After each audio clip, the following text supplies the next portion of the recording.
Hi. So by now we have covered the FPGA fundamentals in the initial sessions. Then we learned about the signals and data types and constant. And we also talked about the VHDL operators, which are the core basics to start with. So we know that how to write them and how to use them. But still we do not know that where to write them, right? So in this session, we are talking about the VHDL structure, like what are the VHDL modules, what is entity, and what is architecture all about. These are essential for all of your VHDL programs from very small to the big systems. But before this, my question is that what we are going to do with VHDL? What is our goal? So the goal is that we are designing a digital system like a digital chip which can perform some specific task, right? So assume that this box is actually a chip. So if you see in any integrated circuit, then what physical thing do you see in it?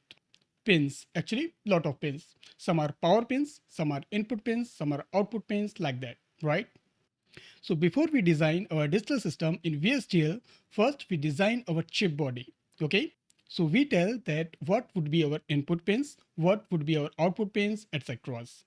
So when we are defining the outer body of our designs, we define them inside the entity block. So suppose this is our integrated chip and this is for logical AND gate. Simple. First give it a name, AND gate. Now we are needing input and output signals. So define them. So I have two inputs which are A and B, and I have one output which is D out. Okay. Note that we do not specify the power or ground pin in VSDL, so do not confuse. So this is our graphical view, but we are using VSDL, which is a programming language. So you need to write the text or VSDL code for this definition of AND gate. And this will save in the text file, which have the file extension as .vhd. You can use any editor to write this code, like you can use it from the tools itself, or you can simply use Notepad++, which is free. We will come to this later. Okay, so let's see that how we will define this in VSDL. So what I said that in VSDL, we call this entity. So write entity. Now give the name of your IC. So what is the IC name? IC name is AND gate. So write it AND gate.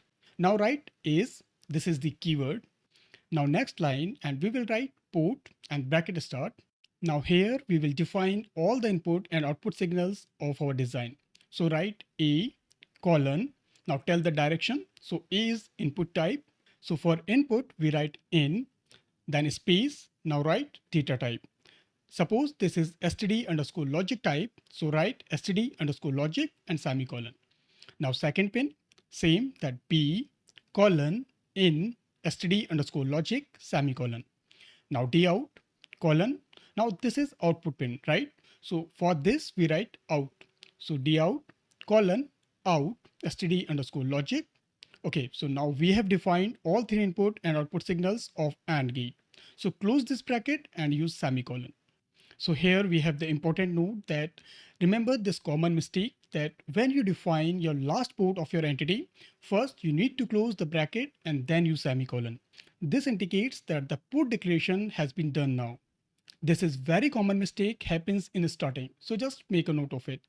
And in the last write and entity and semicolon.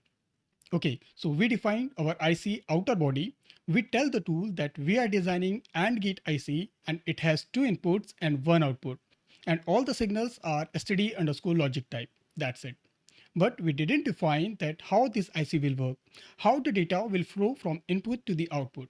Because till now we have just defined the blank pins. So we define all the functional things inside the architecture body. So in general, assume this that entity tells the outer layout of your IC like IC name, input pins, output pins, etc. And architecture tells that how your design will work. So coming to the architecture declaration, this is our high level VHDL structure. So here we have our VHDL module. The file name of this module is andgate.vsd.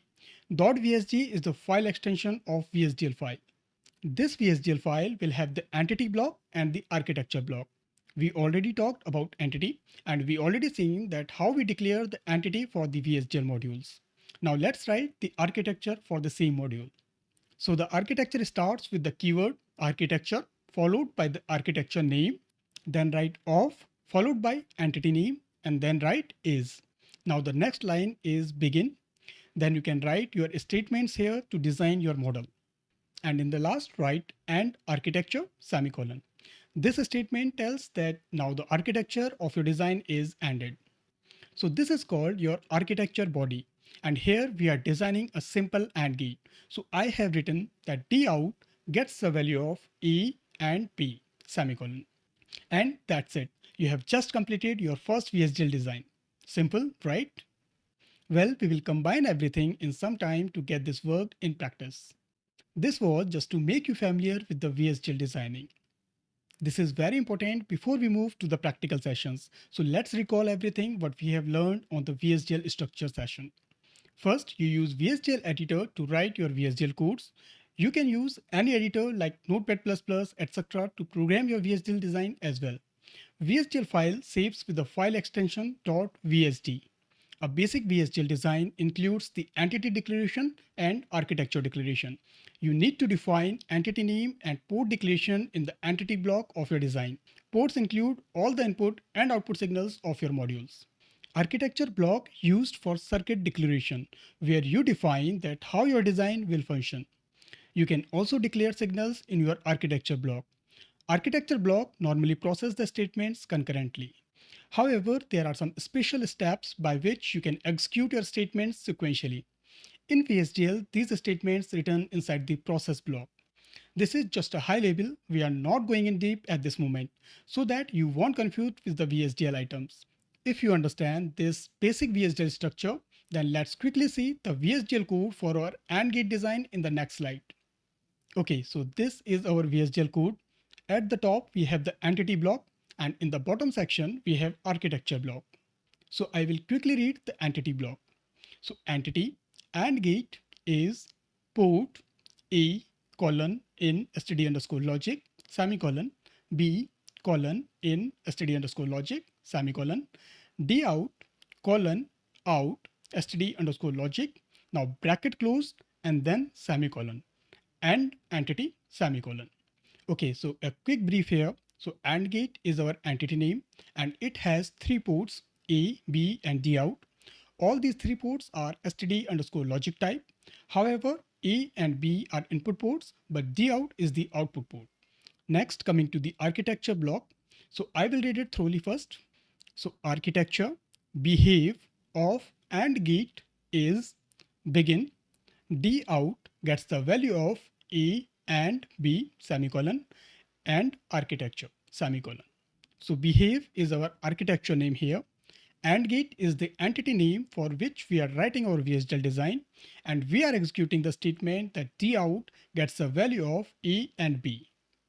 We already talked about the assignment operator in our previous sessions. So this is very straight statement using the assignment operator and logical AND operator. Okay, that's it for today. In the next session, we will be talking about the general syntaxes and other important functions and declarations, which we have skipped in this session. So stay tuned for the updates. If you did not subscribe till now, then please do subscribe to learn and grow community for the regular updates. If this video is informative, then please like this video, comment on video, and don't forget to share. Thank you for watching.